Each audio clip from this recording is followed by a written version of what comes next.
Assalamualaikum, selamat pagi ayah bunda di rumah. Kali ini kita, anak-anak Al-Huda, anak-anak TK Veteran sudah masuk di pembelajaran di semester 2. Tapi kita masih dalam suasana COVID-19. Jadi kita masih BDR seperti waktu semester 1.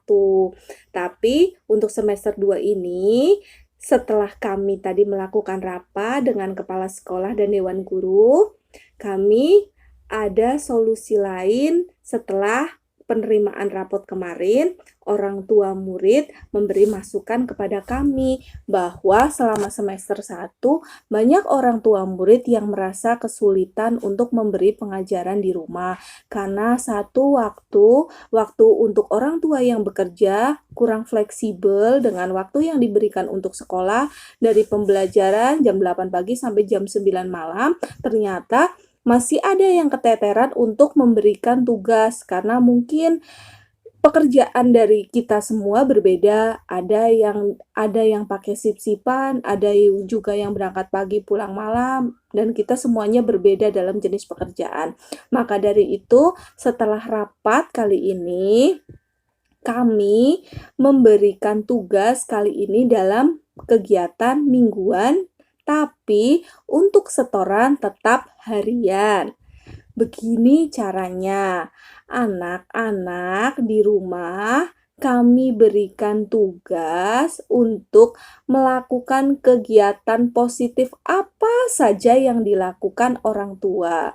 Tujuannya, kami masih berpaku sama STTPA, Standar Tingkat Pencapaian Perkembangan Anak Usia Dini, yaitu kita mengedukasi anak usia dini tentang hal-hal baik, tentang apa haknya dan apa kewajibannya, kewajiban anak, kewajiban orang tua, hak yang diberikan anak, dan hak yang diberikan orang tua ke anak pula.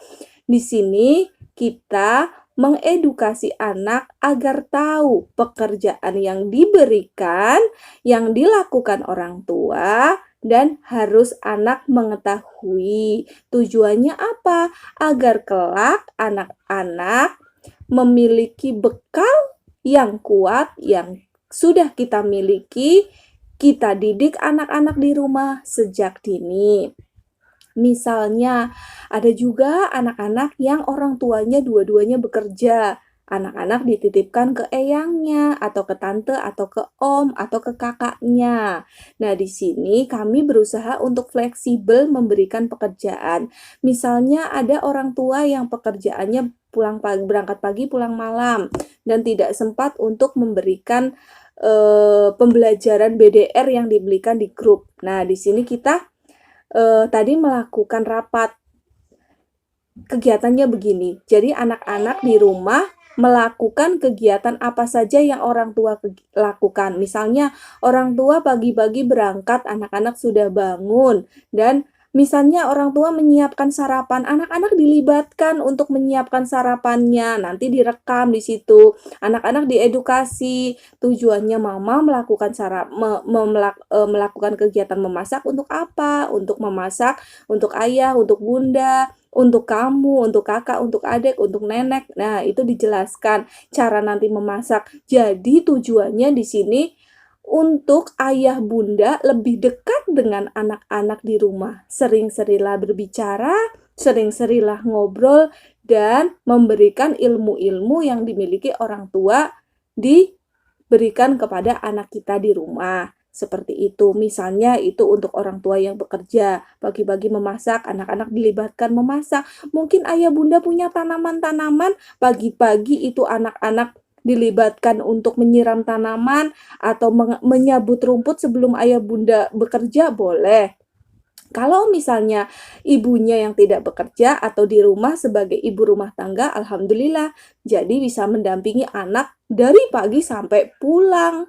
Ayah pulang kerja sampai tidur. Nah, di situ ayah bunda lebih banyak bisa memilih pekerjaan. Misalnya, waktu saatnya nyetrika, segunung. Anak-anak diperlihatkan, ini loh setrikaannya banyak sekali, pakaianmu, pakaian ayah, bunda, ini ibu harus nyetrika, bunda harus nyetrika segini banyak.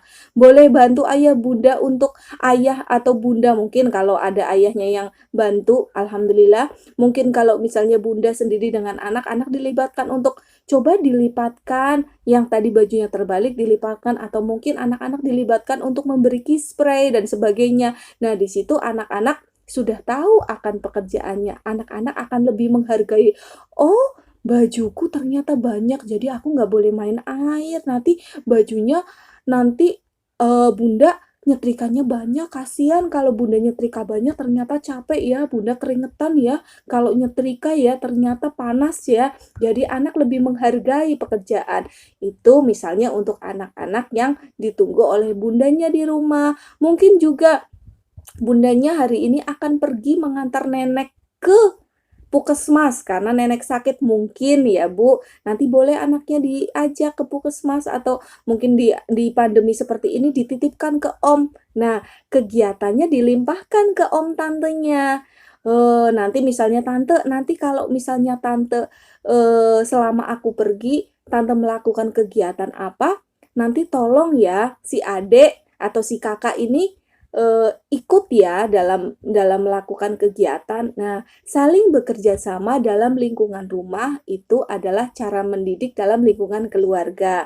Nah, di situ itu nanti kita lakukan 1 minggu. Jadi 1 minggu ini saya hanya memberikan video satu ini. Tapi untuk pembelajarannya setiap hari boleh bebas mengirim tugasnya, boleh voice call, boleh rekaman suara, boleh foto, atau alhamdulillah pakai video. Terima kasih sekali masih bisa dengan cara japri ya, agar tidak seperti yang kemarin waktu terima rapot, saya tuh pekerjaannya banyak Bu, jadi pekerjaannya rapelan.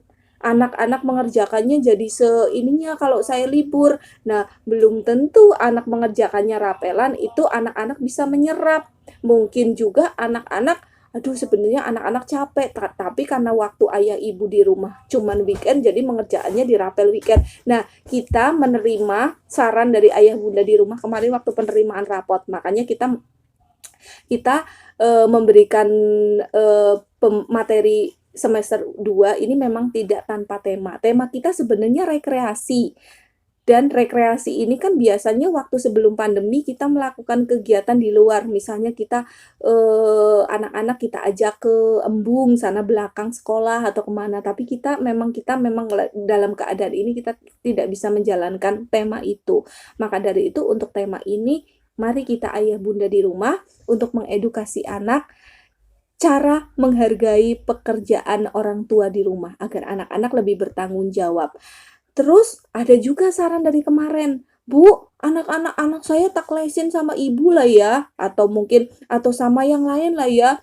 Sudah mau masuk SD tapi tidak bisa calistung nih, ternyata belum lancar baca, nanti kalau di SD keteteran. Kembali lagi seperti waktu kita bertemu di penerimaan rapot bahwa STTPA anak, standar penilaian perkembangan anak di anak usia dini TK kelas B hanyalah pengenalan huruf. Kenapa? Di rapot kemarin saya tulis BSH, ada yang BSB juga ya, tapi ada rata-rata BSH, berkembang sesuai harapan. Karena apa? Saya nilai dari video-video Anda ayah ibu di rumah kemarin, anak-anak sudah tahu huruf dan kami menilainya hanya itu. Tidak dalam penilaian membaca koran atau membaca majalah ya, itu adalah nilai plus anak-anak kalau sudah bisa membaca koran atau majalah. Tapi di SD penilaiannya masuk SD bukan cara itu. Nanti ketika usianya anak-anak akan bisa membaca, menulis, dan menghitung. Nanti yang mengajarkan adalah guru SD. Bukan karena kami, guru TK, tidak mau ngelesin, Bu. Karena kami berpegang teguh pada STTPA itu. Ya Bu ya, ayah ya bunda ya.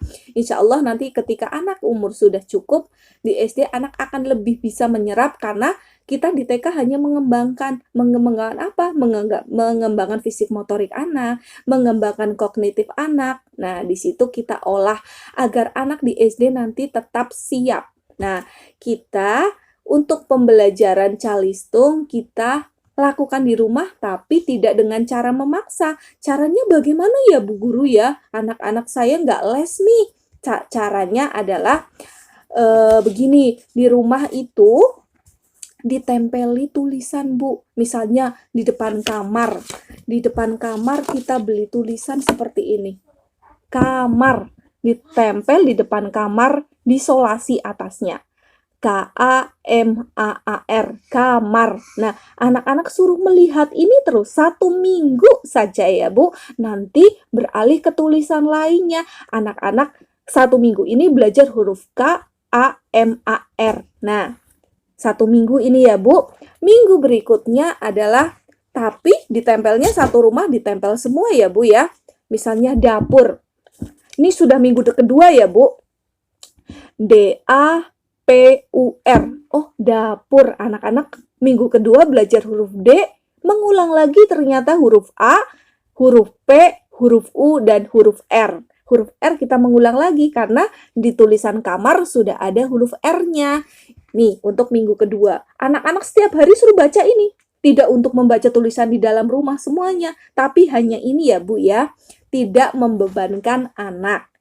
Selanjutnya, untuk minggu ketiga, misalnya, Ibu memberi tugas untuk meja. M-E-J-A. Anak-anak minggu ketiga belajar apa? Belajar untuk huruf M-E-J. Kalau huruf A adalah pengulangan, karena di tulisan kamar dan dapur sudah ada huruf A. 1 minggu terakhir, minggu ketiga hanya belajar meja. Dan satu rumah itu ditulis semuanya tulisannya.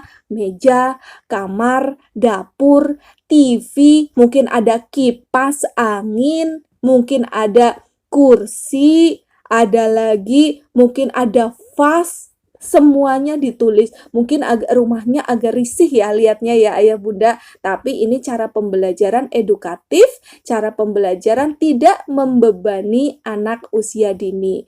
Anak-anak belajar tapi mereka tidak mengetahui. Ternyata tulisan itu untuk belajar. Nah, untuk hurufnya, anak-anak Al-Huda kemarin sudah hafal ya untuk 1-10.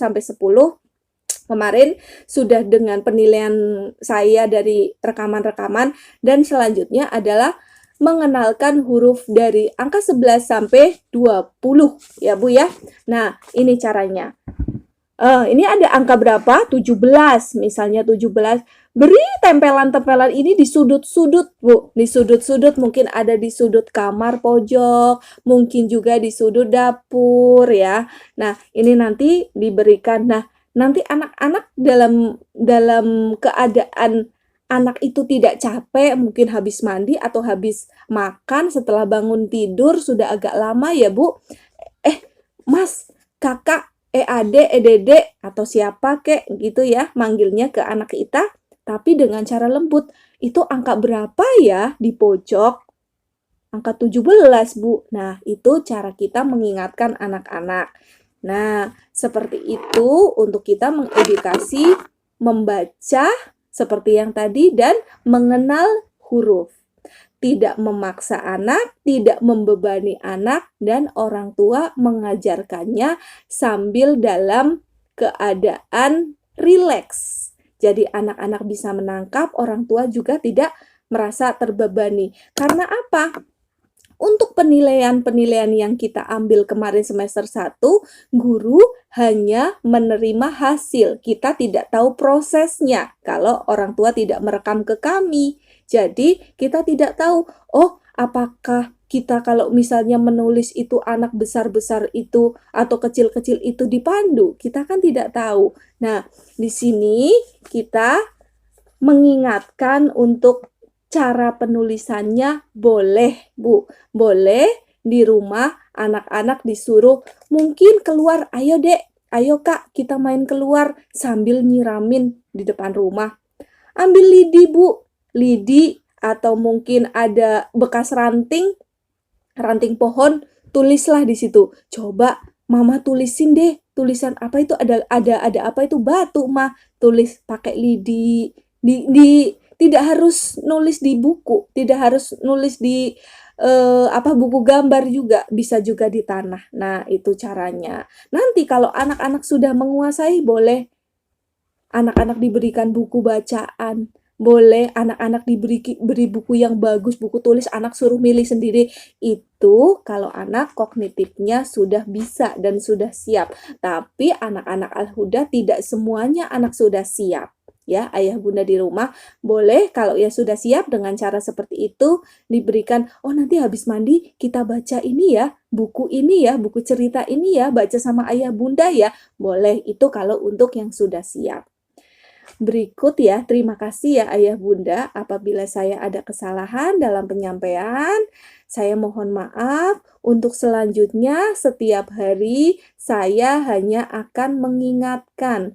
Pagi-pagi saya hanya akan mengingatkan doa pagi untuk doa Al-Fatihah, doa mau belajar, dan tidak lupa untuk syahadat duanya. Kalau pagi saya akan mengingatkan itu, dan ketika jam 10 saya akan mengingatkan kembali di grup untuk membaca doa mau pulang, terus ada doa kedua orang tua dan doa mau keluar rumah. Saya setiap hari hanya akan mengingatkan pagi dan siang pulang sekolah. Untuk pengiriman tugas lewat Japri melalui nomor saya. Jadi di grup hanya untuk kegiatan-kegiatan pengumuman penting. Terima kasih nggih. Assalamualaikum warahmatullahi wabarakatuh.